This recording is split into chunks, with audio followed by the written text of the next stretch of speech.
Welcome to our session entitled Not Just an Object Lesson. We're here to talk about children's messages that stick and how you can do that using a gospel-based approach where it's centered on the gospel and using science to help you to and experience in order to help you to focus your children's messages to make them memorable and, most importantly, fun. My name is Bob Sundquist. I'm one of the pastors at Faith Community. That's my boss. So if you can give lots of compliments to him afterwards, I would really appreciate that. And this is Dr. Michael Schulteis. Michael W. Schulteis, who is amazing, and you're all going to want to be his best friend after this. And this is our Director of Family Ministries, Veggietales, and this is my boss. Just whatever she says, I'm like, yes. Make it more fantastic. And I'm at Concordia Irvine. So Yes, he is. blame them or thank them. You're head of a department there? Head of Masters in Ed and Yeah. undergrads. Yeah, so he's a real big deal.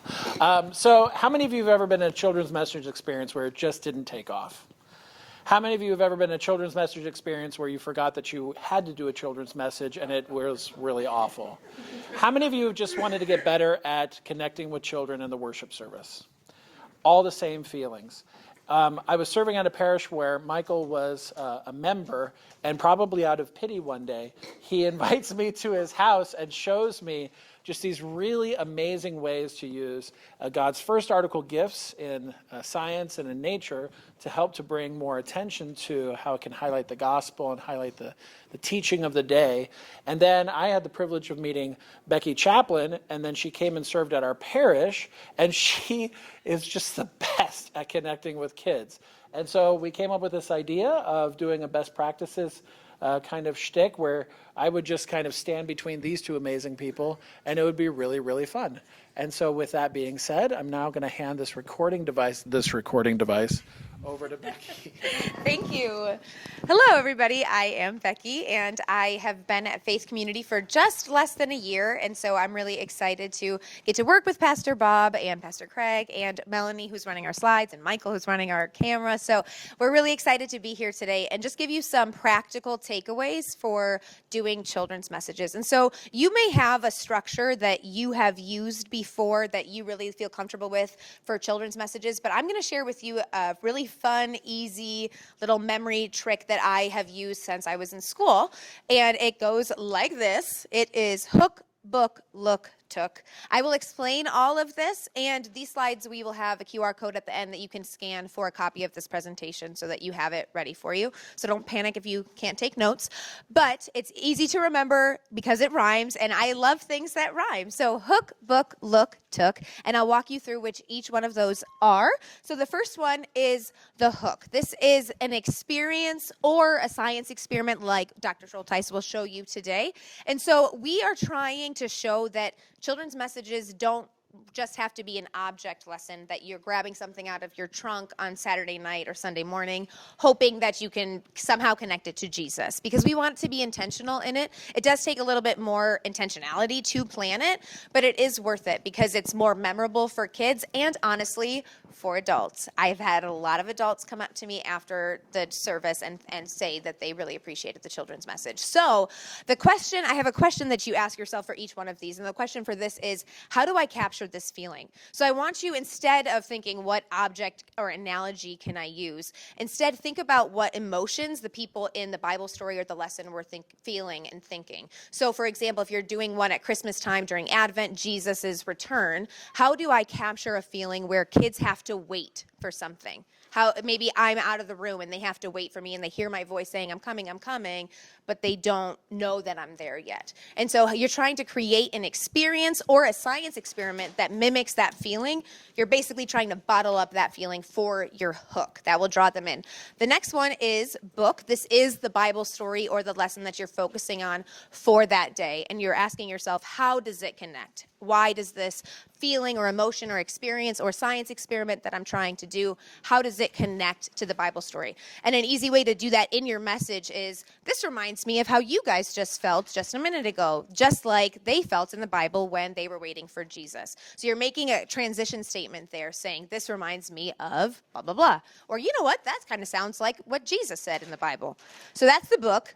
And then look is looking to the gospel, looking to Jesus, because every single children's message has to drive home that point. And the reason for that is we hope and pray that in your church every Sunday is a student that maybe has never heard the gospel before. And so the children's message is an opportunity for them and for visiting people in your congregation to see, one, we value and care about kids, and we also want to make sure that they hear the life-changing, life-saving message of the gospel every week.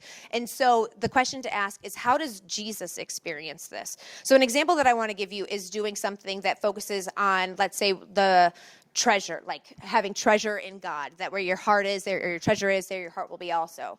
So if that's the verse, and maybe your experience is doing a treasure hunt, where you have Siri guide you through, because you can't tell Siri to tell it what you want it to say. She can say exactly what you type out. It's really fun. Do it. The kids will freak out. But if you do that and you go on a treasure hunt, a lot of people will think incorporating Jesus into this means saying, treasure Jesus first in your life. And that's a great message, but it's not the gospel. The gospel is Jesus treasures you first so much that he was willing to go on the cross and die for you. He went on a hunt to find you and save you because he treasures you. So I would encourage you, when you're thinking through your message, to think about your verbs. What's the verb in this children's message? Is it treasure, or is it waiting, or is it running, or whatever it is? And then say, how does Jesus experience that? How does Jesus treasure me? Or how does Jesus chase me down when I have been lost? So that's the most important part, that everything comes towards the gospel. And then the final one is took, which is a takeaway. Now this question is, now what? What do you want your listeners to walk away with when you're done? So often I sometimes will give the kids a challenge that I want them to do, but really this is where I'm trying to drive home the point that now that you know that Jesus loves you, how can you take this and tell other people about Jesus's love as well? And then closing that time in prayer. So just what do you want them to know about Jesus and his love when they walk away from this message? So that's kind of the basic structure that I have used personally. You may have found one that works better for you, and I'd love to hear more about it too, but this is just a helpful way to frame it so that you can always make sure that you're hitting every aspect in your children's message. And with that, I think I'm going to turn it over to talk more about how science experiments can be a hook. All right. So I'm kind of a science guy, and that's how I got into this. I actually did a presentation years ago, like 20 years ago, on science experiments you can do with 2-liter bottles, and people still use them and refer back to it. And then Bob pulls out the actual sheet that I handed out 20 years ago.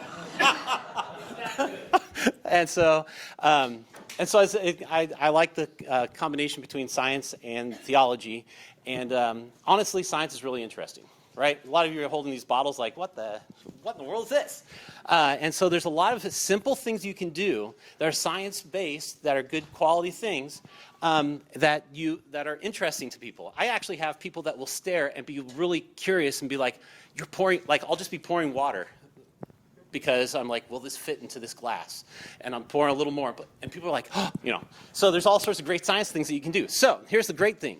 How many of you are teachers that have to do chapel? Or how many of you have to do chapels? Okay, so this applies to chapels too, as well as children's messages. So don't feel like you can't do it for one or the other. The other part of it is, if you're at a school, if you coordinate with whoever's teaching the science, maybe your children's message will go and be part of their science lessons as well. And so then they get an integrated approach, which is really awesome. All right. Now, you hear people talk a lot about diversity, okay? And usually most of the mainstream media is talking about skin color, which is not everything. There's economics, all that stuff. Science, I like to think of diversity in a totally different way. It's the diversity of experience. Because when I was teaching at Orange Lutheran, I'm in Southern California, Orange Lutheran, it's one of the largest high schools in the LCMS, I would ask my students, now this is Orange County, it's the orange bubble. I would ask my students in honors biology, how many of you have ever seen carrots growing in the ground? And I'd get 60% of the students would raise their hand. In my regular biology, it would be about 40%. I would ask them, how many of you actually planted carrots? And it would be like the percentages would drop by 20%. Now, if I ask the same thing and I'm in Seward, Nebraska, everybody would be like, what kind of dumb question is that, right? Because it's a different experience. Now, my kids know what surfing is, that kind of stuff. So there's a difference in diversity of experience. When you're doing science stuff with your students, in your children's message, you bring the experience to them. So everybody will have the same experience. You all should have a 2-liter bottle or a plastic bottle in your hands. We're all going to have an experience together here. And so that's the beauty of bringing science. You don't have to rely on people knowing about something, how to use a particular tool or that kind of thing. Everybody experiences all together. So that's why we're going to do that. Back to you, Bob. It actually works. All right, so one of the reasons why we have challenges in children's messages is because we are aiming at the wrong developmental model for education for children. How many of you know Piaget and you have it memorized? Yes, I'm boring you all to tears, and sorry for that. But most children's messages are aimed typically at 7 to 11-year-olds, where logic is applied. They can do two-step thinking. They can get a little more abstract. And basically what you're aiming at is a third grade kind of, experience of logic in the world. And really all you're doing is something that makes sense to yourself. Typically speaking, most children's messages aim at that. What would you think is the majority of the age range for your children's message kids? 2 to 6. Now look at 2 to 6. Pre-operational.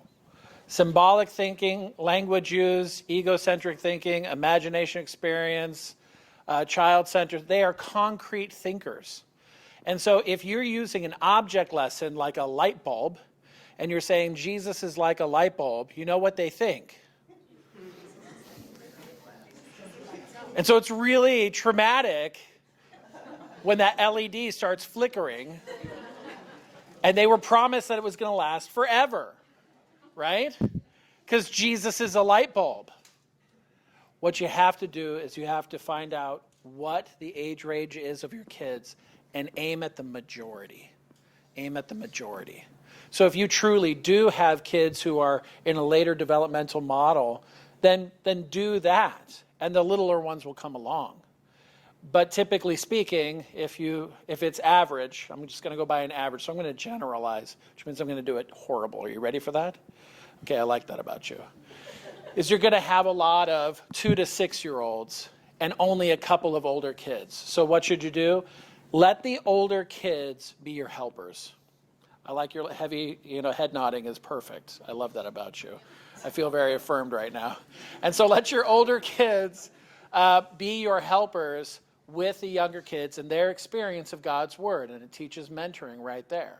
So that's the first problem that happens, is we forget what types of learners and what types of thinkers that we have. We forget that the majority in our parishes are typically, in the range of concrete. Becky, what would you say is the age range of the kids at ours? I would say probably 5 to 7. 5 to 7, that's exactly correct. So you might have some kids that I've literally seen a kid run over and climb on you to be held during the children's message. How many of you have had that experience? Yeah, we're all there, right? Okay, so let's go into some pros and cons, what makes children's messages fail and what makes them succeed. The first thing that makes children's messages likely to fail is when they are gospel-less messages that are just based on morals, or at worst, just trying to get them to memorize the outline of a story of the Bible. There is actually no gospel there. And that is frightening. And that is likely the most dangerous thing about children's messages. You all know the story about Veggietales. You all know the story about that. What was the big dark secret about Veggietales? Somebody want to share? Say it louder. There was no Jesus. There was no Jesus, and they realized it when? After. And it was devastating. That doesn't mean that if you have Veggietales at your church that you should burn them. I'm not one of those guys, right?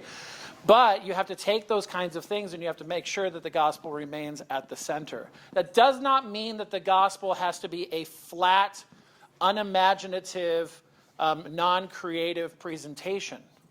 It doesn't mean that the gospel has to be a hashtag gospel or a bumper sticker gospel. Do you know what I mean by hashtag gospel? It's this. Kyle, what's a hashtag gospel now that you put something in your mouth? It's like where you get done with all the law and then at the end you say, Jesus died and rose for you. And then Yeah. And they're like, but that's okay. Jesus died and rose for you. And the kids are like, wait, what? That doesn't actually sound like good news, right? It's like, I just did all this law and then somebody died for you. Oy, that's even more guilt-inducing. But instead, to craft the entire children's message around the main gospel metaphor that you're using. Is it inheritance? Is it redemption? Is it light? Is it adoption? What is your gospel metaphor from the text?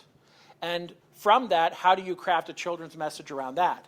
That's typically how you'll pick which thing that you're going to use in the resources that we give to you, all right? So start with the gospel first. Don't start with the law. If you start with the law, that's all you're going to come out with on the other end, and you'll feel guilty, so you'll hashtag the gospel, and you'll be like, I don't know why that was liquid hot magic. I don't know why anybody didn't like it. You know what I mean? But start with the gospel, and then branch out from there. If you'd like a resource on developing your ability to, or two resources on developing your ability to understand gospel metaphors, there's a great one by some guy named Jack Preuss called Just Words. Write that down somewhere in a little file. Some of you are head nodding, so you know it. That's a great resource where he unpacks gospel metaphors and how you can use them to speak the gospel in an imaginative and creative way. If you've already read that resource and you want to get better at that, then Fleming Rutledge has written a book called Crucifixion, where she unpacks the 8 major biblical metaphors for the gospel that start in the Old Testament and work all the way through the New Testament. So those are great resources for you if you want to develop that skill. Any questions about that? Okay, second, children's messages fail because they are often just object lessons. And what do I mean by object lessons? Because some of you might be looking at today and going, well, I don't know, you're using a lot of objects, so what do you mean? An object lesson is the message itself. When the whole message is about just the object that you brought, and that you have to force kind of God into it in order to make it work. Does that make sense? Do you have any questions about that? Let me give you an experience of that. I am going to use that example. This is a classic example for Michael and I. It was very clear that the person who was giving the children's message had went, oh no, I have to do the children's message that day. And it was near Thanksgiving. And so they went into the kitchen and they rummaged around and they found a turkey baster. All right? And they decided to use the turkey baster as an object lesson for the faith. And they ended their children's message the same way that they always ended their children's message, which is, so the next time you see a turkey baster, oh no. Isn't that awful? It's like the thing that you're supposed to take away is what? The turkey baster. Ew. I think I just blew this thing up because I just heard it squeak at me. All right? So that is a very dangerous thing, is turning the children's message into an object lesson. What do I mean by that? When the object is the main point. It's the beginning, it's the middle, and it's the end. What should be the main point of your children's messages? The gospel. That's it. And then finally, well, we've already talked about this, when they're unplanned and thrown together. Let's move to the next slide. How to succeed in children's messages. Gospel-focused. When I say gospel-focused, that means you read the text for the day, and you say, what's the gospel in this text? That's how you start. You don't start with, oh, I already know this. Don't start with it. Force yourself to go back into the text, read the text, figure out what the gospel is first, and then figure out the law. You see how that works? And so you do that intentionally. So I wrote down here the word collaboration. How many of you work with a pastor? Okay. How many of you are a pastor? How many of you want to be a pastor? How many of you don't want to be a pastor? That's really fun. Okay, that's good.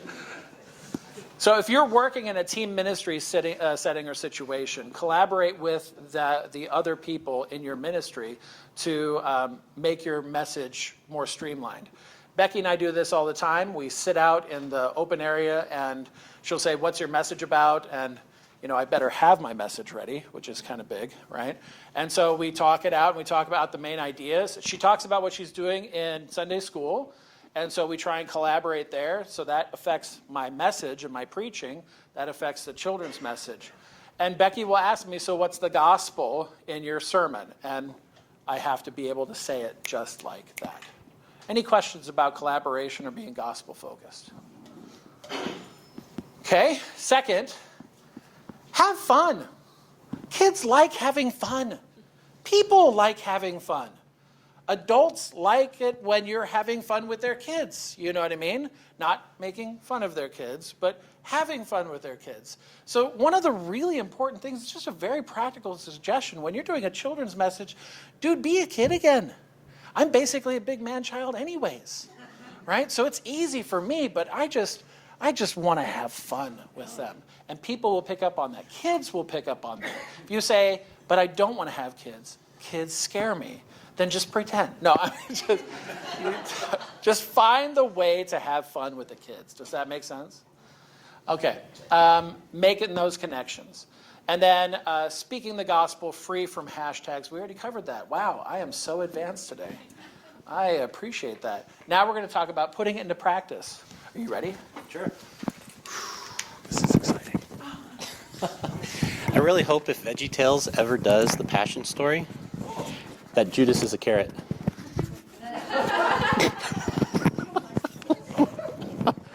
Iscariot. Iscariot. Come on, Bob. All right. Anyway. All right. So we're going to do Peter walks on water, Matthew 14:22 to 36. And here's what you do. All right. So this is our verse for today, or our chapter. Immediately, Jesus made the disciples get into the boat and go on ahead of him to the other side while he dismissed the crowd. After he had dismissed them, he went up on the mountainside by himself to pray. When evening came, he was there alone, but the boat was already a considerable distance from the land, buffeted by the waves because the wind was against it. During the fourth watch of the night, Jesus went out to them walking on the lake. When the disciples saw him walking on the lake, they were terrified. "It's a ghost," they said, and cried out in fear. But Jesus immediately said to them, "Take courage, it is I. Do not be afraid." "Lord, if it's you," Peter replied. It's always Peter. "Tell me to come to you on the water." "Come," he said. Then Peter got down out of the boat, walked on the water, and came toward Jesus. But when he saw the wind, he was afraid and began to sink. He cried out, "Lord, save me!" Immediately, Jesus reached out his hand and caught him. "You have little faith," he said. "Why did you doubt?" And when they climbed into the boat, the wind died down. Then those who were in the boat worshipped him, saying, "Truly, you are the Son of God." When they had crossed over, they landed in Gennesaret. And when the men of that place recognized Jesus, they sent word to all the surrounding country. People brought all their sick to him and begged him to let the sick touch the edges of his cloak. And all who touched him were healed. So, how many of you would like to be able to walk on water? I'm talking liquid water, not like, I know you're from Minnesota, you walk on ice, blah, blah, blah. Yeah, how many of you like to walk on water during the summer? Yeah. Does anybody know of someone that did walk on water that you just heard about? Yeah, Jesus did. And who else? Peter. Wouldn't that be cool? Why is that so amazing to you that they were able to walk on water? Yeah, have you ever done it? No. It's like totally wild. Now I have a bowling ball here, right? And if I were to stick this bowling ball into this tub of water, what do you think is going to happen? It's going to sink, right? And if you can't see this, stand up, move where you can see. That ball just goes right to the bottom. What? Wait a minute, how's that possible? Huh. So, Jesus kind of gave that same question to Peter. Hey, if I have you come out here, what's going to happen to you? And he kind of had to trust him. And did you expect this to happen? Did you expect to come to Arizona and see a bowling ball floating in water? I did. No. So, this is kind of amazing. Now, don't do this with your just don't go grab a bowling ball and throw it in water, all right? Only do it under parental supervision in case you guys have bowling balls at home. But yeah, this is really, really kind of wild. So, back to our story with Peter and Jesus, right? Peter was surprised just like many of you, but guess what Peter did? Peter lost his confidence in Jesus, right? And so what happened? He was afraid and he sank. So, what's going to happen with this ball? Yeah, a lot of you are expecting it to sink because you don't have confidence. No. Yeah, right to the bottom. So he lost his trust in Jesus, was afraid, and started to sink in the water. That's what that bowling ball just did. So now, the reason why these balls floated and sank is not because we're magic, not because of that kind of stuff. It's because of a thing called density. And so this ball is less dense than water because it's an 8-pound ball or smaller, or lighter weight. The other one is over that poundage. And so this one actually can float because it's lighter weight, but the same size. Okay? So that's the science behind this whole thing. And so density is why that one worked. Now, that's not how it was with Jesus, was it? Jesus had the power to let Peter stand on the water. And so then Jesus calmed the seas, right? He's able to do all these things. See, Jesus really does rule. He doesn't use little tricks like this. He has the power to do all that kind of stuff. He's so powerful, he can save us from our sins. All these things point to Jesus. We can live, and so we end up living with him in eternal life because he actually has power to do things that we really just don't expect that can happen. Back to you. Any questions on that one? Can I make an observation? Yeah. Having done this one before, it's really cool when you have the kids hold the ball. Because the kids will hold it, like a 4-year-old will hold it, and they'll be like, oh, hey, you think that can float? No way. Have them drop it in. They love it, right? And then it floats. And then suddenly they think that they're part of it. Like other world.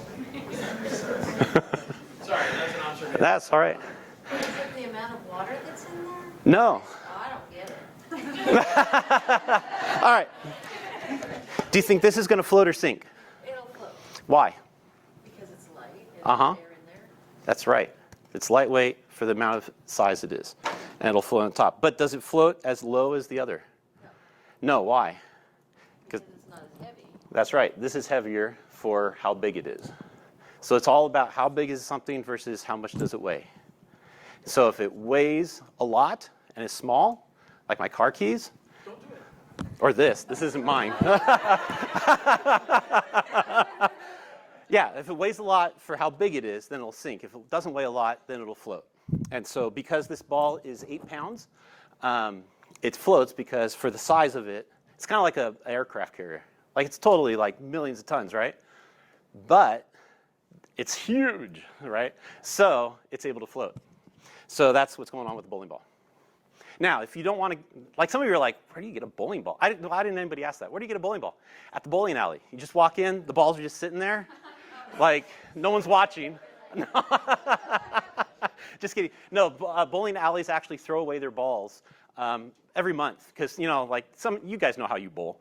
People are like, whoa! So the balls crack. So you'll notice this one has a bunch of dings and dents and that kind of stuff in it. And so they were just throwing that away. So I went to the manager, asked for the manager, tell him you're a teacher. Doesn't always work if you're a pastor, probably. But tell him you're a teacher, you have a density example that you want to do, and ask him for a ball that's over 10 pounds and one that's under 9. And it might take a month before they have any for you, but that's the deal. So, yeah, so you have to plan in advance. Remember the little slides that plan in advance. Do that. But, yeah, so that's where you can get them. If you want a pin, though, they will charge you. Because people apparently want bowling pins, but not bowling balls. So, anyway. Yeah, so that's the deal. Any other questions? Actually, I need this. All right. I'm going to show you another one here, putting into practice. How's the weather? That's the name, but it's Psalm 104, 10 through 21. All right, so today's reading is Psalm 104, 10 to 21. You make springs gush forth in the valleys. They flow between the hills. They give drink to every beast of the field. The wild donkeys quench their thirst. Besides them, the birds of the heavens dwell. They sing among the branches. From your lofty abode, you water the mountains. The earth is satisfied with the fruit of your work. You cause the grass to grow for the livestock, and plants for man to cultivate, that he may bring forth food from the earth, and wine to gladden the heart of man, oil to make his face shine, and bread to strengthen man's heart. The trees of the Lord are watered abundantly, the cedars of Lebanon that he planted. In them the birds build their nests, the stork has her home in the fir trees. The high mountains are for the wild goats, the rocks are a refuge for the rock badgers. He made the moon to mark the seasons, the sun knows its time for setting. You make darkness and it is night, when all the beasts of the forest creep about. The young lions roar for their prey, seeking their food from God. So, what are some of the things in nature that we just mentioned in our reading? We got rocks, good. What else? Wild goats, the sun, trees, good. What else? Badgers, good. Mountains. All these things are definitely stuff we see here. Fruit, all that. Let's see here. What did they use them for? Okay, so let me give you one. Who drinks from the springs? Yeah, the animals drink from the springs. Who makes their nests in the trees that grew from being watered? Yeah, the birds. Good. What are the rocks for? Yeah, it said the home for the badgers. All right. So clouds are one of the things that are mentioned as well here in Psalm 104, just before this section. So I have a bottle. Now, all of you should have a bottle, and there should be a little bit of water in there. And so I'm actually going to do this. Side note, I'm going to do it first, and then we're going to have time for everybody to do it. All right. So I'm actually going to make a cloud in this bottle. Now, in order to make a cloud, you have to have three things. Natural clouds have three things to exist. The first one is water vapor. And so in here, I put a little water, swishing it around, and then, so as soon as the water is exposed to air, it starts to evaporate a little bit. So I have water vapor going on here. Then I'm going to just dump out the extra. Don't worry, children's sermons can be messy. Some people are like, it's got to be clean. No. Right? So you need water vapor. The second thing is that you need some sort of thing for the water to form on to make the cloud. Like we can see the clouds, it's actually water that's kind of condensed a little bit. If it condenses enough, what does it do coming out of the sky? Rain, yeah. Or if it's really cold, snow or hail, yeah. So it needs something to condense on. So I'm gonna have something in here to condense it on. It can be anything like smoke, ash from a volcano, dust, any of those kinds of things floating around the air. So I'm going to make a little smoke here in my bottle using a match.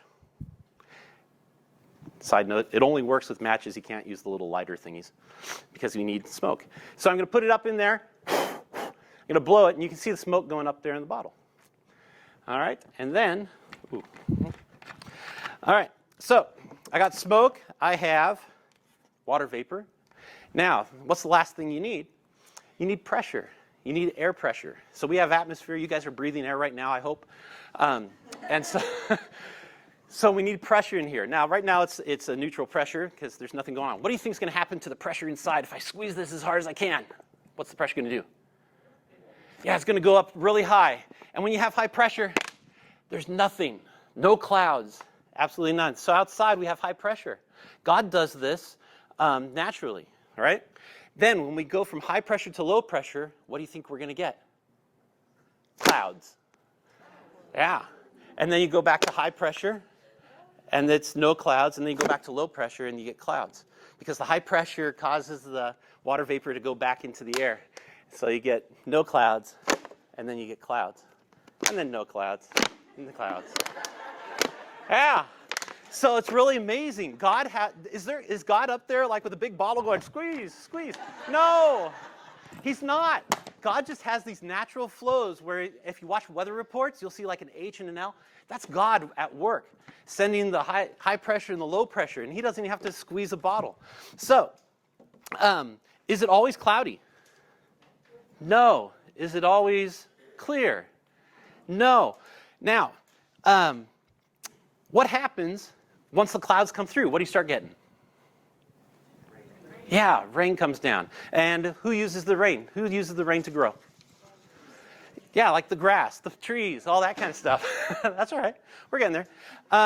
So we got grass and trees. What other kind of plants grow because the rain comes and that you can eat? What are some things you can eat? I like eating. Corn, grain, good. What else? Potatoes, yeah. Judas is a carrot. Is that what you just said? Yeah. So go back one slide, or 2 slides. So just like we see in Psalm 104, it says, you cause the grass to grow for the livestock, plants for man's cultivate. Who's doing that?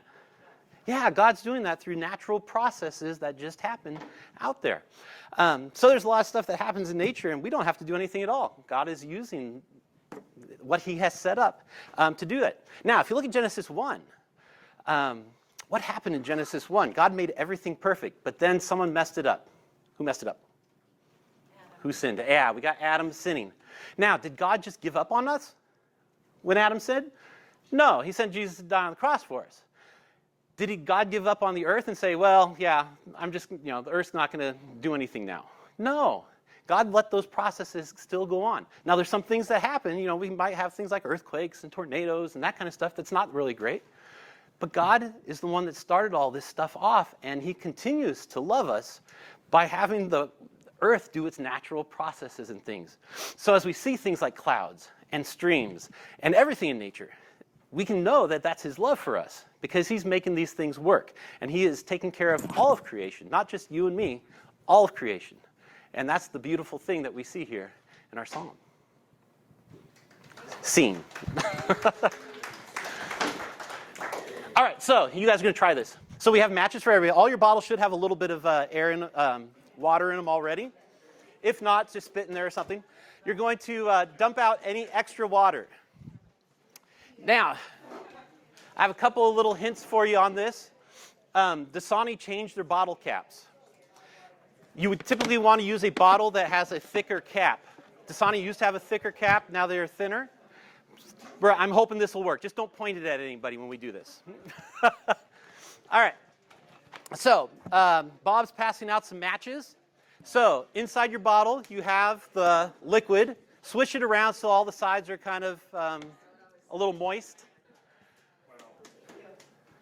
Then what you're going to do is you're going to open up the bottle, dump out any excess water, and then light the match and stick it up in there and blow it out while it's in there so that a bunch of smoke can go in there. So go ahead and do that. There should be matches around. There you go. I can help you out.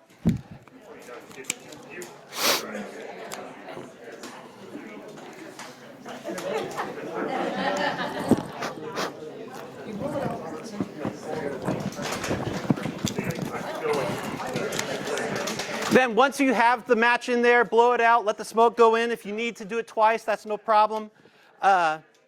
Then cap it tight and squeeze.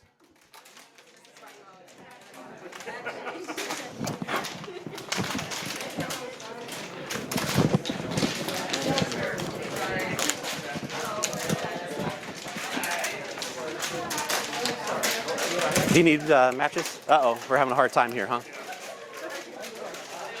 See, this is why everybody should smoke. So that, flip it upside down. There you go. Well, and that's why you always practice before you actually do it. That's right.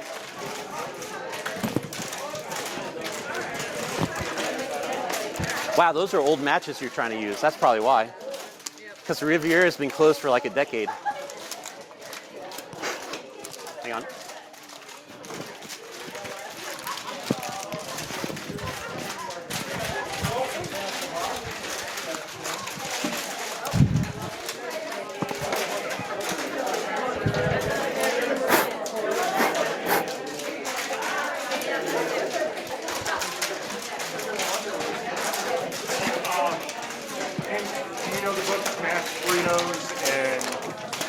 What's this guy's name? And he's got a series of children's messages with science. No.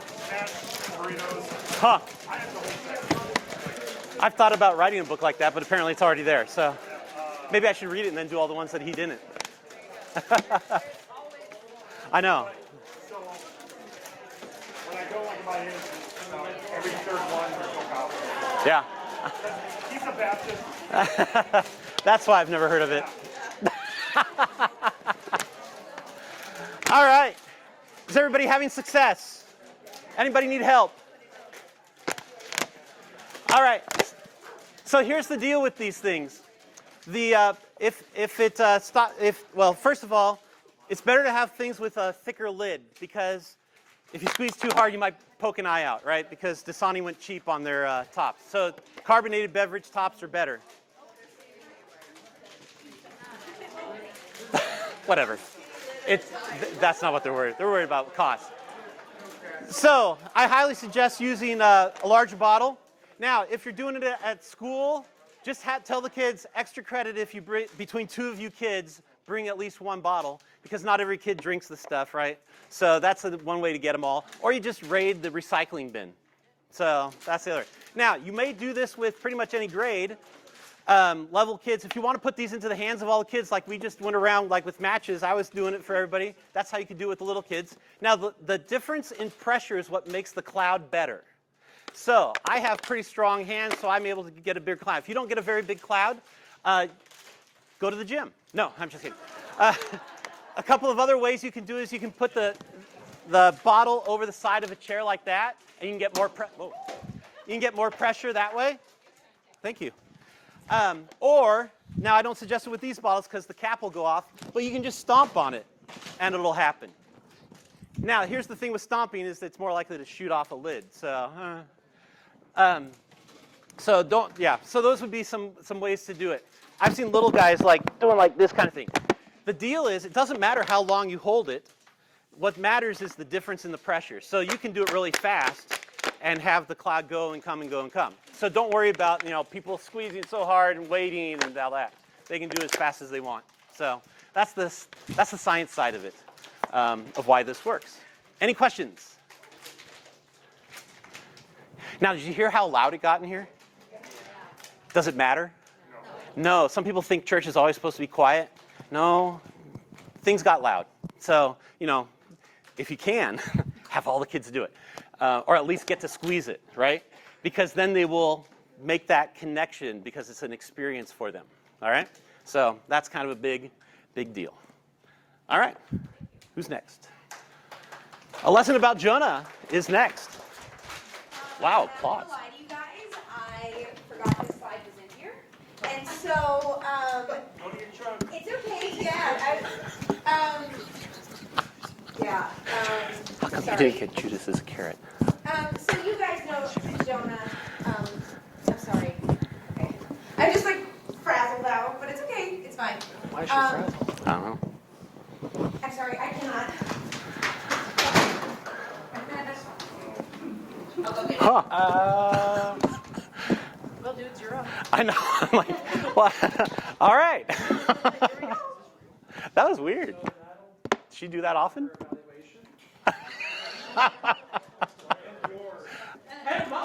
I'm sure she'll be fine. Oh my goodness. Okay, so. Some people still aren't sure. What's that? Some people still aren't sure. I have to tell you a funny story. I did this as my first ever children's message at my internship in Loveland, Colorado. And nobody forgot that message. I okayed it with the pastor beforehand. I said, hey, he was focusing on, thank you, I just ran away for the recording. He was focusing on how Jonah ran away from doing what God called him to do. And so I asked my pastor, can I run away? And because it was my first time, it worked really, really well because everyone was like, who is this intern?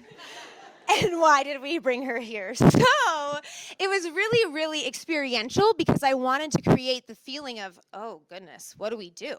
And that everyone was panicked, like, do we go get her? What do we do?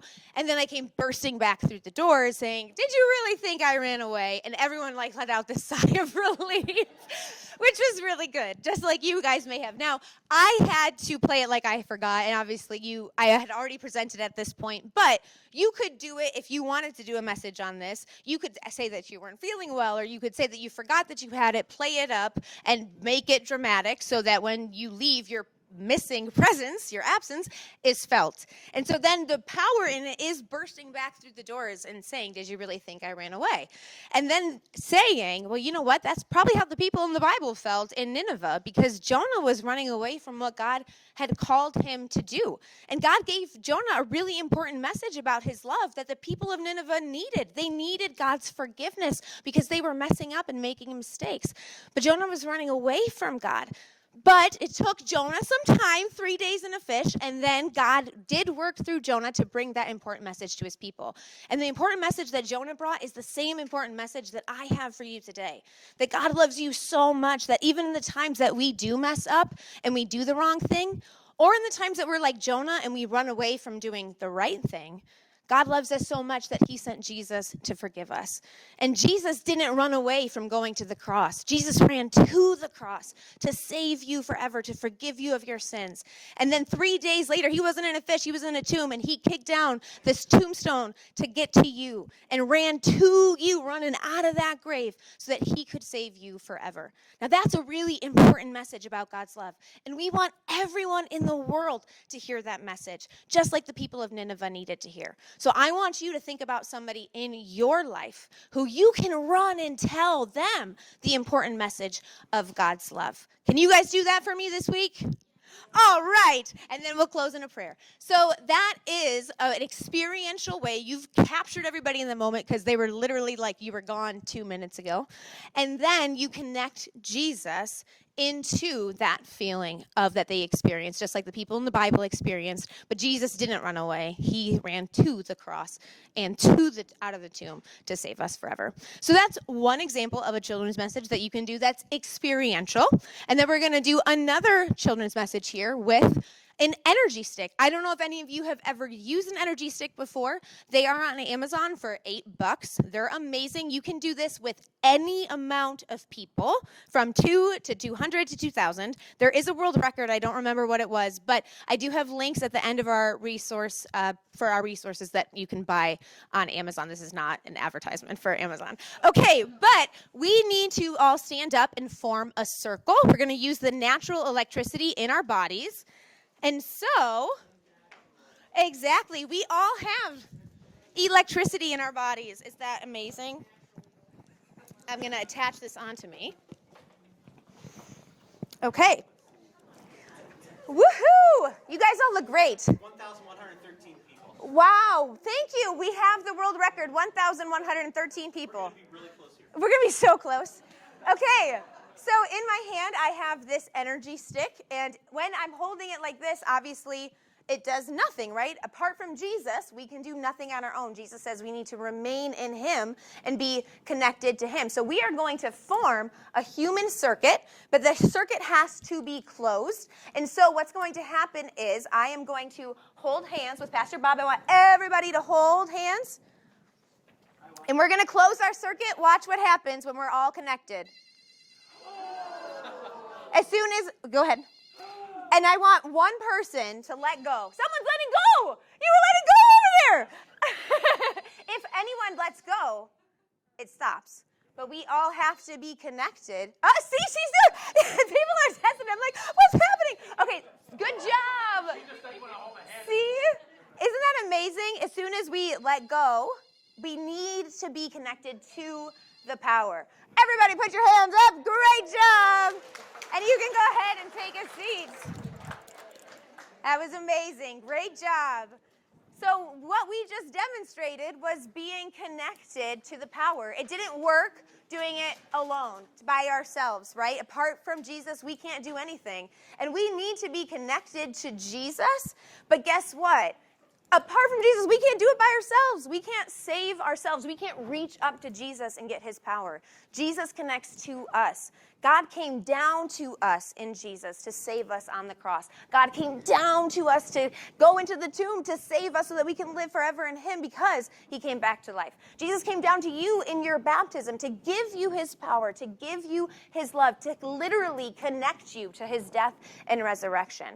And so now, because you are connected to Christ, we can connect to each other. We don't do this Christian life alone. We needed to stand together and stay connected. Because what happened when someone let go? The power stopped, right? We need to stay connected together as a family of God so that we can have God's power and tell everyone the good news of his love. And so I want you again to think of that person that you can share God's love with and connect, because we want everyone in the whole world to be connected. Can you imagine if everyone in the whole world was holding hands? Think of how much less division there would be. But like when we get divided, that's when the power stops. And so we want to stand strong in our faith in Jesus because we know he loves us and he connects us to him. So that is your very own Power Energy Stick available on Amazon. Okay, so that is another fun message. And then we have another one that I want to do for you guys that is sort of a science experiment, but it's free. It does not cost anything on Amazon. It is just technology. And so if you have a phone, you can scan this QR code. You're going to see an image. And in that image, I want you to stare at the 4 dots in that image. Now, I'll tell you when we go. I'll keep a timer of 30 seconds. But once everyone has loaded this image, we will also put it on the screen. So if you don't have a QR code working phone, don't worry about it. It's just so that you can see it closer up in your retinas because we're going to use the science of our brains. So once everyone has gotten it, I want you to zoom in a little. I want you to make sure that you can see that image fully. And for 30 seconds, all I want you to do is stare at the 4 dots in the center of that image. Nothing else. You're not looking to see if your neighbor is also watching. You are just watching those 4 dots, okay? You can go ahead to the next one. If you don't have it on your phone, you can use this image. I will keep a timer for 30 seconds. Ready, set, go. Try not to blink. Just stare at it. Keep staring. I know your eyes are getting tired. Just keep staring.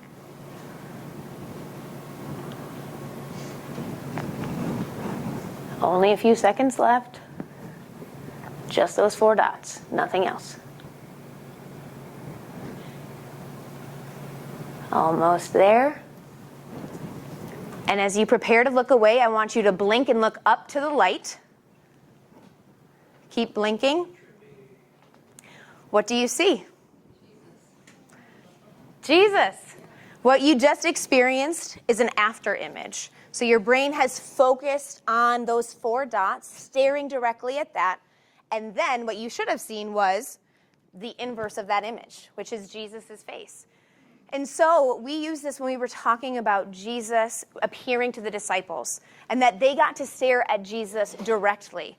And now we might not be able to stare at Jesus directly in our lives today like they did that day, but we see the after image. We see the after effect because we know that Jesus has died on the cross, because we know that Jesus has come back to life for us, because we know that Jesus has saved us. Now we can see the after image, the after effect of his love all around us. Just like you can't stare at the sun, right? Your moms and dads all told you, do not stare directly at the sun, right?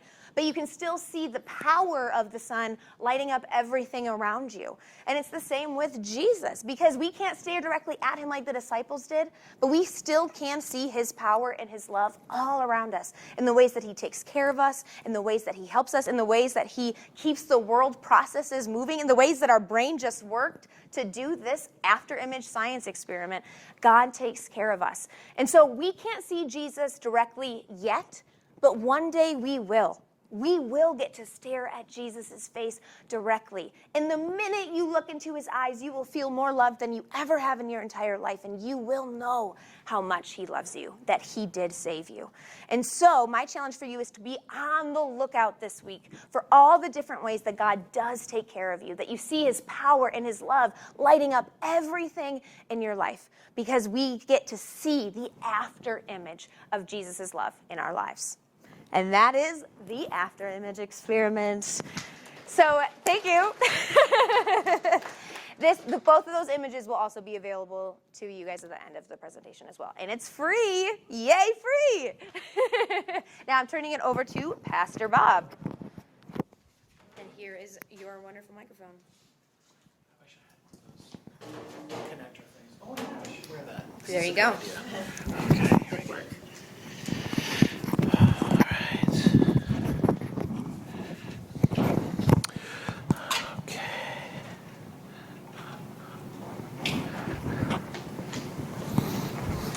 What do you think would happen if I took this really sharp stick? Do you see that? Do you see how sharp it is? It's wicked sharp. What do you think if I took this and touched this balloon with it, what do you think would happen? You want to see? Are you nervous? Just close your ears. Go ahead. It's all right. Ready? 1, 2. Oh, that's assault. I just assaulted somebody. Are you good? That's good.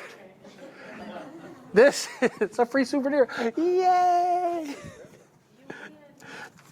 This is the normal thing that happens when you take a sharp, pointy stick and you touch a balloon. But what if I told you that there was a way, using science, that I can take this pointy stick and touch it to a balloon and it wouldn't pop? What do you think about that? You're excited now, I could tell. Are you excited? But first we need to see if this is like normal, okay? So let's just take another normal balloon. All right, you ready? I bet this one will be fine. Do you think this one will be fine? If I were to take this stick, and if I were to touch this balloon, don't worry, you won't get hit. He will. All right, ready? Okay, close your ears. Ready? Did I get you? You got it. 2 assault charges filed. Now that we've established that it's completely normal that this pointy stick will destroy these lovely yellow balloons, I'm going to go ahead and see if we can do it again. Oh, yeah. Okay, so here's another balloon. Let me blow it up and tell you a story. I might pass out after this.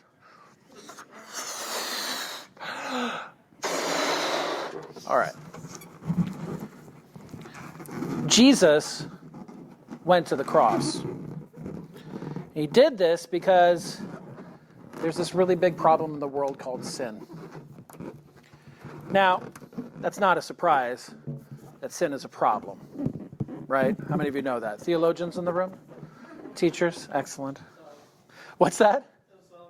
Okay, yeah, sin takes a fun thing and it breaks it. Sin pops what God meant for good. That bad happens. And sin is sometimes scary and surprising and may even get you in trouble for assaulting people in the classroom. Sin happens in this world. But Jesus went to the cross so that our relationship with God wouldn't break, so it wouldn't pop. So on the cross, the sharp nails and death went into Jesus, and something happened. Now, we all joked that I would pop this one too. It went into Jesus, and Jesus went on the cross, and there he was, suffering for our sin. Oh, I did it again. I didn't go far enough? Oh, man. And you know what's hilarious? That's all the balloons I have. Isn't that depressing? I knew that this was going to happen. I was like, you saw the first half. All right. So that's so hilarious. You have another balloon. Super practical question. And it'd be like, oh, that's rough. So if you get it in and then it pops and say, and then he died on the cross. And the kids go, oh, no. Right. So how do I recover? Okay, he died there to get rid of sin. But then 3 days later, he came out of the grave. And what I was supposed to do is push that needle and it would come out the other side. And all of the kids would go, ready, gasp. Yes. Now, he came out again, and he was alive, and he was the same as he was before. This was a big surprise to everyone. Everyone thought that death would destroy Jesus forever, but Jesus surprised everybody when he rose again from the grave. And at that point, you pull the rod completely out, and guess what happens? It stays the same. This is very good. Yeah, you're connecting. Thank you. And so it stays completely the same. And so he passed through death in the grave and came out alive again. He came out just like he was before. It's an amazing surprise. How many of you thought that the balloon would pop when I first put it in? It was pretty surprising, wasn't it? That's how people felt when Jesus didn't die on the cross. They were very, very surprised that he rose again. And the good news today is that Jesus has made sure that death would not break us and that sin would not pop our relationship with God. Because of Jesus, we will not only be okay when sin or bad things come, but we'll make it through it alive because he is alive. What a great day for a great surprise. And so what it's missing is this great full balloon afterwards. But that's the one I got. Yeah, it's always good to fail.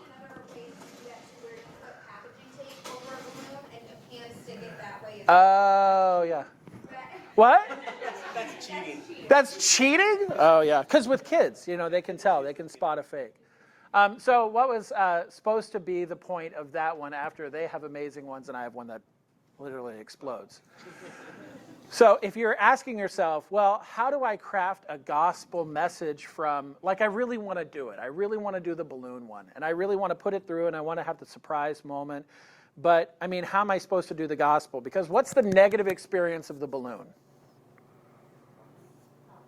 It pops. It breaks. What's that? And you don't have an extra one. And you don't have an extra one, which is the law today. Thank you. He has 100 in his car, and we were like, this'll work. You can't put it back together. Ooh, that's very good. So this is the negative experience of the law, right? That's what you craft in your children's message. You craft your words of the law around broken, pop, can't put it back together. Got it? So then what's the gospel? Anybody? Nobody. Jesus made it through whole. What? It remains. Jesus passed through, undamaged, undestroyed, unpopped. So do you see how that works? And that's how you craft around the gospel, right? Because there's many ways that this children's message can go wrong aside from not having more equipment, right? But that's how you craft the law statements and the gospel statements. Does that make sense? Any questions about that? Well, that was mine. Thanks, Becky. Okay, now we're here for you to answer. Yeah. Oh, yeah. So here was what I messed up. Yeah, here's what I messed up. Mike, show him the science. There's a bunch in here. So if you look on a balloon, when you blow it up, actually there's a lot of balloons downstairs. They shrank that all for We're literally going to take this outside and we're going to do it. well, actually, let's go. So when you blow up the balloon, you'll notice at the very opposite end of where you tie it, you're going to see there's a little nipple kind of thing. Yeah. And there's a lot of extra rubber there. And so what happens is, kind of okay, I'm going to alienate half the group. If you're wearing pantyhose, and you pull the pantyhose up on your leg, when do they rip? When your nail kind of cuts it when it's pulled taut, right?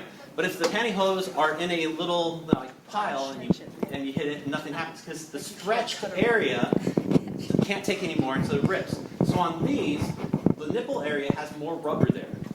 And so even if you want to get your needle sharp, this is actually one of my old shirt hangers, and I just used a little sharpening Trust me, it's sharp. block. Yeah. Yeah, don't poke yourself in the eye with it. It's all fun and games till you poke your eye out. Then it's just blind fun. And then, so when you put it in, the rubber actually will go around as opposed to just ripping because there's extra rubber there. As opposed to on the side, there's no extra rubber, and so it just rips. Yeah. Okay. Now, what Bob didn't do, right? That's like the statement of my whole life. And you can actually see it here. See his mistake. I'm actually going to point out his mistake. You'll notice where the rip is down here. Down here where the tie is all the extra rubber. Yeah.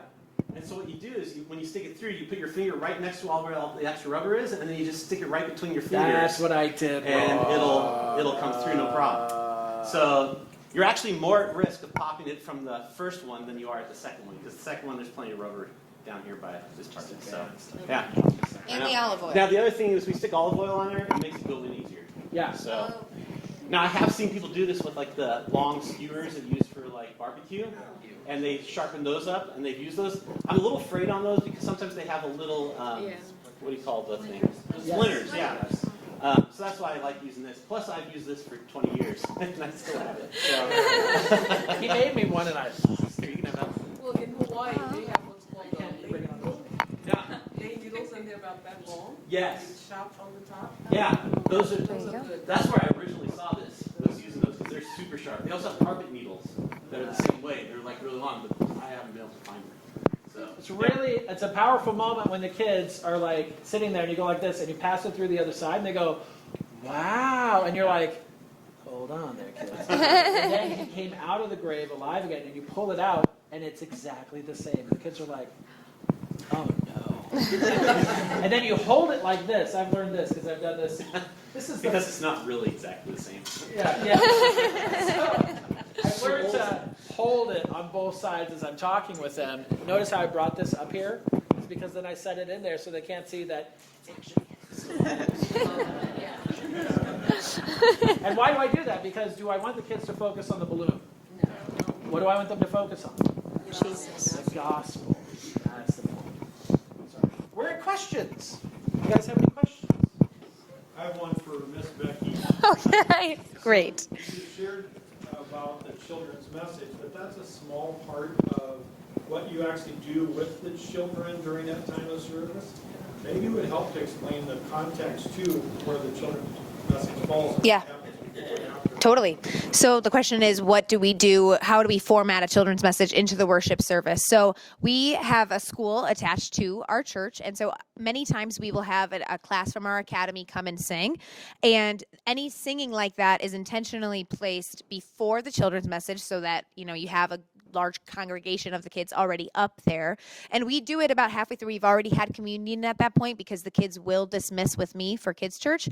But we invite all of the kids to come up after the kids have sang. The kids stay up there, they sit, or if I tell them to stand because we're playing a crazy game, they will do that too. And then all the rest of the kids come up. It's really fun to watch the kids just come from the pews with their parents. We want them to start in worship with their families. And then after the children's message, we actually invite the kids to say the Lord's Prayer. And so they lead everybody in worship. They all stand up. We have the words on the screen, so if they don't know it, they can do it that way. I'd love for them we have a song that is to the Lord's Prayer with fun motions up and down and everything that they can do as well. And then from there, they dismiss with me out to kids' church. And so it kind of all comes to that center time for the children's message, and then they go out for dismissal. Thank you for that question. Does length of time for your children's message matter at all? Because I know some people have 15 minutes and some people have 5. So I found that when the quality of the children's messages go up, the quantity of time is allowed. Yeah, so the better that they get, especially if you're doing things like this, they're gonna be cool for that. Oh, I'm so sorry. I should repeat the question. You're very good. The question was, how much time? 15 minutes, 5 minutes. And so if we're going to do one of these, we're going to give more time. And it's going to be worth it. Because who's the children's message affecting? Primarily the kids is your target, but it's affecting everybody. And if you're collaborating with your ministry staff, the pastors want you to spend more time because I'm probably not going to hit the point in the sermon, you know what I mean? But they're going to remember bowling balls or exploding balloons or whatever, right? Does that make sense? And so Becky gets more time because why? It's worth it, right? It's just totally worth it. But if I have to scrounge up a children's message, it's going to be 2 minutes. It's like, hey, kids, Jesus loves you. Let's pray. Does that make sense? What's the context for your question, though? Are you like at a church where it's like pastor has to run back and forth between two services? Kind No, of thing? I'm a school pastor, and so I do the children's message and the rest of the service. Yeah. So the context of my congregation is the children's message are usually 5 minutes or so. Yeah. And all of the ones you presented would be much longer. Yeah. So your focus and function statement for your sermon, that is what would be what you're literally doing in your children's message. So your focus is your gospel statement and your function is what you want them to take away. Got some nice head nods. Solid. Love that about you. Same thing. Yeah. But I've also found out that when my sermons are better, I can have longer sermons. That's why I keep my sermon really short. Yeah, so like Eugene Lowry said, when you're creating an event and time in public performance, people will not watch the clock. When you create an event and time, and he did this in his book called Doing Time in the Pulpit, which is how we all feel on Sunday, but what he meant was something different, right? Which is if you have a quality sermon, nobody's checking the clock, right? And what's a quality sermon? Something that's focused on the life, death, and resurrection for the benefit of the hearer's life or faith. Same thing with the children's message. I hang in there for her children's messages because I'm sitting there, I'm going, wait for it. Does that make sense? And I just want to see what Mike's going to pull out of his hat next. Does that make sense? Yeah, so there really isn't a prescribed time. No. One thing that I would say to keep in mind is thank you. One thing I would keep in mind for length of time is the age of your kids because of time span, like attention span. I don't know if I just shut this off. No, I didn't. Okay. For their attention span, I mean, like if you're doing 5 to 7 year olds, I would say 5 to 7 minutes is a good length of time because you will know when you lose them, and they make it very obvious. And so there are times where I'm like, okay, this is they're getting squirrely, and you just kind of got to react to that. So a lot of these children's messages were done in a worship service setting that was about 5 to 7 minutes. So I either extend it or shorten it because like the after image one, that takes 30 seconds to do and then, a few minutes to explain. But there are some that could take longer. So you could expand any of the ones you saw today for a chapel message, or you could shorten them to make them suitable for your length of time. So you've got some really memorable object lessons or experiences, and you just mentioned a minute ago, they're going to remember the bowling ball or the whatever. So the key skill is having them remember what the bowling ball is about. The key skill is making it gospel. Otherwise, it's like a Liberty Mutual TV commercial. Yep. It's about you, right? That's all it is a gimmick. No. Yeah. So when crafting a children's, sorry. I got really close and I was like, why is she getting close to me? When crafting a children's message, you're crafting it towards what? The strength of the image or the strength of the gospel proclamation?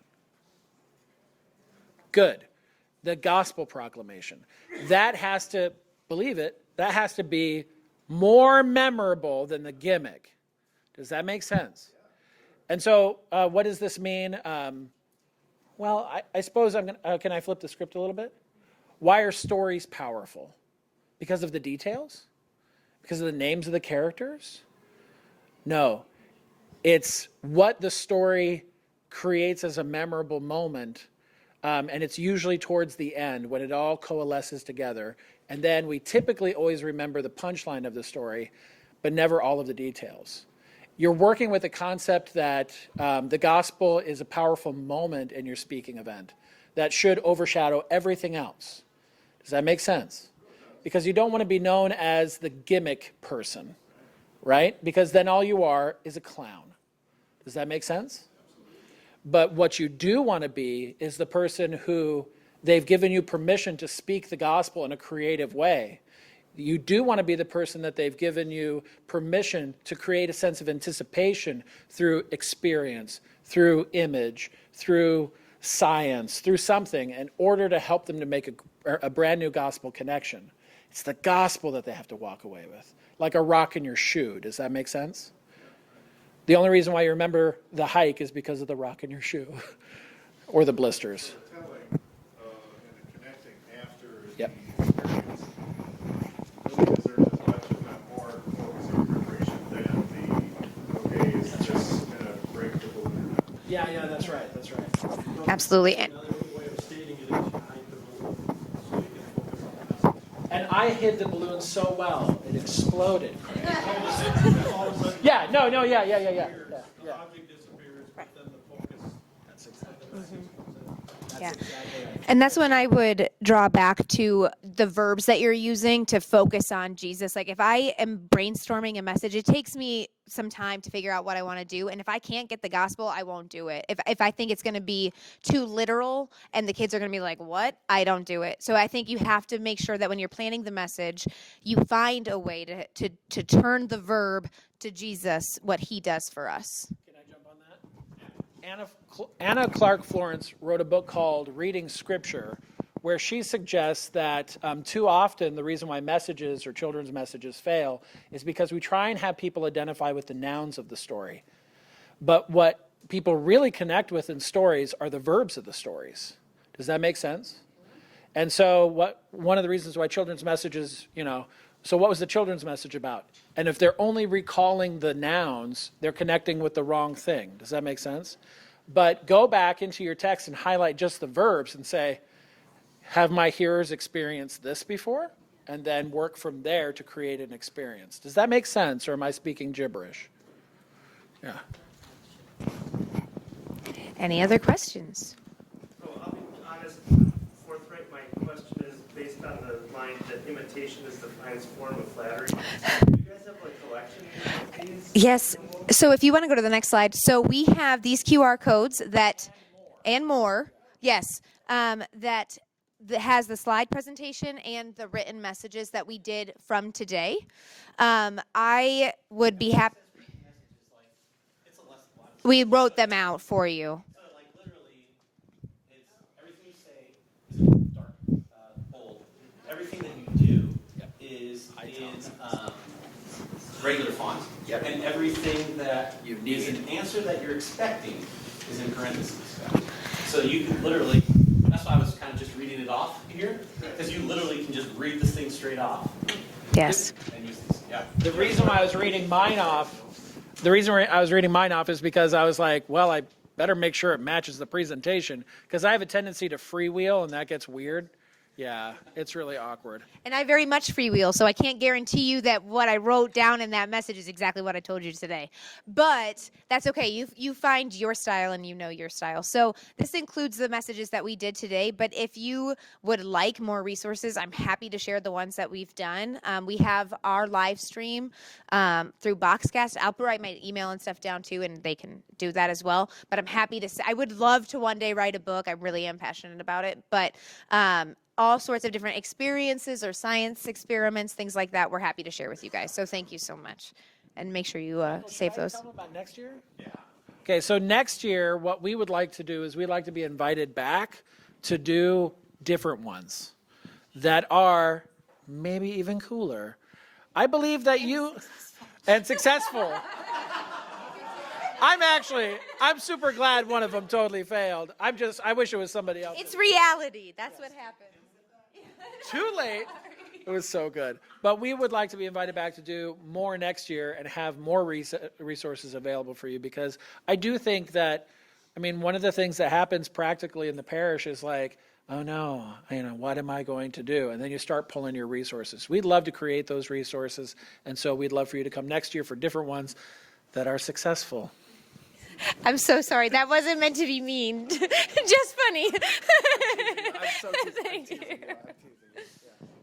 All right.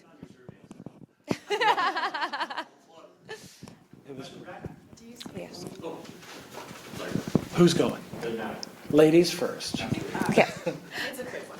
Okay. There's no reason why this couldn't be used in like a teaching setting, correct? Correct. So the question was, is it okay to use in a teaching setting? Absolutely. I've never given a children's message in church.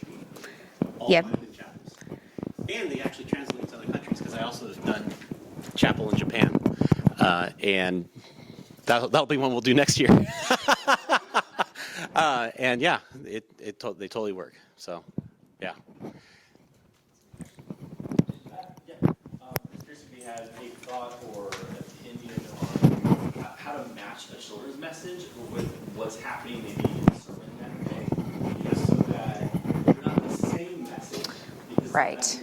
especially if it's the preacher doing the children's message, it's like, okay, I have my point. I don't want to do that point earlier in the day, but I want something that still connects and matches. Yes. Do you want to answer this to me? We'll both do it Okay, together. go for So it. should we use our last sermon that we did together? Sure. What was the Faith Kids was on David, right? Yes. David being called. Oh, and you talked about Gideon. Well, actually, mine was Jesus. Jesus was calling his disciples. And so how do you bridge from Luke, Jesus calling his disciples, to God calling David? Well, we started talking about other people in the Bible who had been called, and we bridged on Gideon. And so Gideon was something that was happening in your grace group, Read Small Group, and we talked about how he was called. I used that to talk about how the disciples were called, so I matched those experiences. And so we collaborated on it to bridge Faith Kids and the sermon of the day. It changed my sermon. I didn't have Gideon in it. And so that conversation affected my preaching for the better. And then it helped her to have a way to talk about it in the children's message. Because what did you call it? I can't remember the children's message. It was about David being. Well, David was Faith Kids. Yeah. So I have to go back. I need to go back on the live stream. How bad is that? When you do them every week, they all blur together, you know? But I can give an example from this past Sunday. We did the Beatitudes, and I worked with the pastor who was preaching and said, like, what is your focus? And I don't want to steal the thunder, like when he's driving home the point. So he used the phrase, blessed to be a blessing. And I was like, well, I'm not going to say that because that's kind of his focus. And so I focused on how Jesus reversed what we thought. So I had a game where the kids had to go and then stop, and then I reversed it and said stop means go and go means stop, and then they clapped and jumped, and I said, okay, now go means stop and stop means go and clap means jump and jump means clap. And then at the end we did blessed and poor, and so they had to say blessed and poor, and I say now blessed means poor and poor means blessed and clap means jump means clap and stop means go and go means stop. And the kids were laughing hysterically.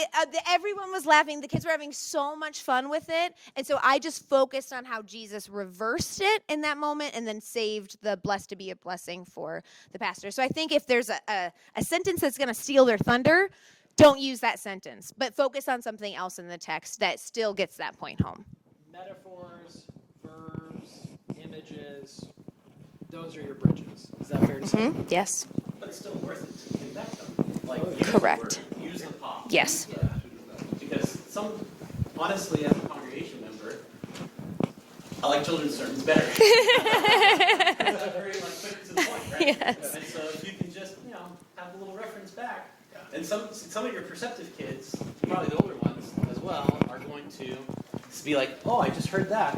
Maybe I'm going to listen more because they got something for them, and now they hear it in the big sermon, and they'll make that connection. So absolutely do it. Just don't steal the thunder. Last question. Yeah. Go for it. Where is it?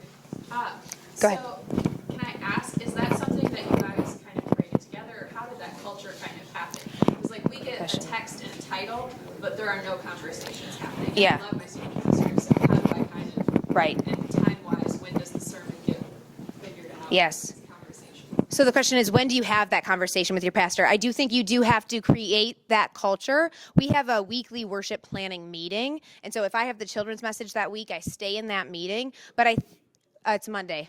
It's on Monday. So it's the very beginning of the week. Right. So if that type of meeting doesn't exist for you, I would say just always give yourself 5 minutes on Monday or Tuesday to connect with the pastor that you're working with and say, hey, can you give me a synopsis of your sermon? That's all I need. Just a 5-minute overview of what you're talking about. And if that day is Wednesday, that's fine too, but the better prep you need, because you may find out you need to order something with prime shipping in 2 days. So the earlier you can do it, the better. But definitely create that intentional time to say, I need to grab you for 5 minutes and see what your sermon's about.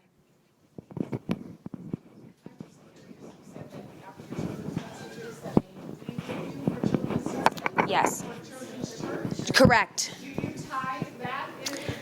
Great question. So the question was, do I tie in the children's message with what we're learning in Sunday school? I do my best to connect what we're talking about downstairs. We're using a different curriculum upstairs, so it's not always a perfect connection. But often, if you're using the gospel, there will be that connection, and I do try to make, even if we are talking about Gideon or David or whoever, that we are connecting it to Jesus as well upstairs in kids' church. And so whatever the text is, I think sometimes I'll be talking and I'm like, oh, this is just what we did downstairs, you guys. It just kind of happens naturally. But if you connect it to the gospel, it will be connected to your sermon. The children's, they're gone, that's when the sermon happens in our service, which is at the end of the service. So it's kind of a unique style of service. It's patterned after a Seder, and so it's kind of unique in that way, in that the kids may be going to a developmentally appropriate learning thing where they're connecting in the same gospel, maybe not same story, but same gospel. The parents are getting that downstairs. So if the kids are sharing with their parents something different, it's still the same gospel message. Does that make sense? It gives a parent, if they're listening or if the gospel affected them profoundly that day, to connect with their kids saying, oh, that sounds like what we talked about. Does that make sense? Is that fair to say? It's great to say. Okay. Good. Yeah. I think mine is not so much a question, but an observation and a comment. Because as a teacher in the classroom, we have chapel time, and that's about it. It's almost treated as a subject in class. But as a Christian teacher, how do you integrate your faith into all the other domains? As far as, like you brought up the whole thing of science, and the other domains. And I think that's where the learning actually takes place and makes education really meaningful, is when you're able to bring that into the other subjects and make that connection. Like when you were doing that whole thing with the balloon and it popped, a thing that came into my mind is Humpty Dumpty when you do the rhymes. Yeah. You make that connection as well, and the math and creation. I mean, it's, I don't know if you guys have thought of it in that way, where you can make that connection to make it more broader. For me, I think that's one challenge that as a teacher we miss out on. Yep. Because it's separated from all the other stuff. But how can we make it, how can you Intentionally integrate science, or excuse me, faith and the other subjects. Integrate it into the other subjects where it can make it more Alive. meaningful. It's Yeah. more holistic education. Yep. Is what I'm trying to So I have two things to say on that. The first one is don't force it. Like there are publishers out there, they're like, this is a Christian science textbook. And so they just like stick a verse in here and it's kind of like, yeah, maybe. So don't force it. So personally, I think don't bother using those if that's your only reason is to have a Bible verse in everything. Because people look at it and like, yeah, whatever. Like my son goes to Korean Lutheran, and they always have a Bible verse on everything. And every poster goes on the wall has a Bible verse. My son wanted to be the sophomore class president. He had to have a Bible verse on that poster. And I said, hey, you should use, I think it's 1 Timothy, where it says, I, Paul, elected by God. Right? He decided to use something else. But I have all sorts of good ones. But that would not be a very good use of Scripture, right? So do not force things that really don't belong. But what you do is, as you perceive things, and I think literature is probably one of the easiest places to do this, where you see themes in literature that are also biblical themes, bring that out and be like, hey, as we're reading, I'm not a literature guy, so ask Bob. But as you see a theme in literature that is a redemption story, let's go with Star Wars. Star Wars is like totally the redemption story. Han Solo had nothing to do with the what are those guys called? Revolution. They have all these names now. The rebels, right? He had no reason he had to go help them. But he comes back, shoots Darth Vader's thing so that Luke can blow up the thing. That's like a total redemption story with no reason he had to. And so you can bring those kinds of ideas out and say, hey, look at this. And remember what we did in our chapel or whatever, right? That's why I like these science ones. I may be teaching a science lesson and be like, hey, guys, check this out. So here's another example. Bananas. I don't know if you know this. If you get a banana that's just slightly green, mostly yellow, you open it up from the correct end, which is the stem end. If you poke your finger through the middle, it'll split into 3 parts evenly. And if you don't believe me, we can go outside. I'm sure there's bananas out there. And so I just will throw a quick thing in there because I use bananas to teach fractions. I'll just throw a quick thing in there and be like, look, it splits into 3 parts. One substance, 3 distinct parts. kind of like the Trinity, and then I just move on, right? And so you can throw little things in there as well to kind of be like, hey, check this one out and check that one out. So never force it. Always think, oh, what's the theme here that I also see with Scripture? And I think you're going to do much better that way. Yeah, I think that's an exciting part of it. Yeah. When you just allow the Spirit to lead you. But it's not just a Sunday school thing or a chapter thing. Yep. That's what I mean. Yeah, absolutely. Love it. Very excited. Thank you, guys. Thank you guys so much. Thanks for coming. Bye-bye.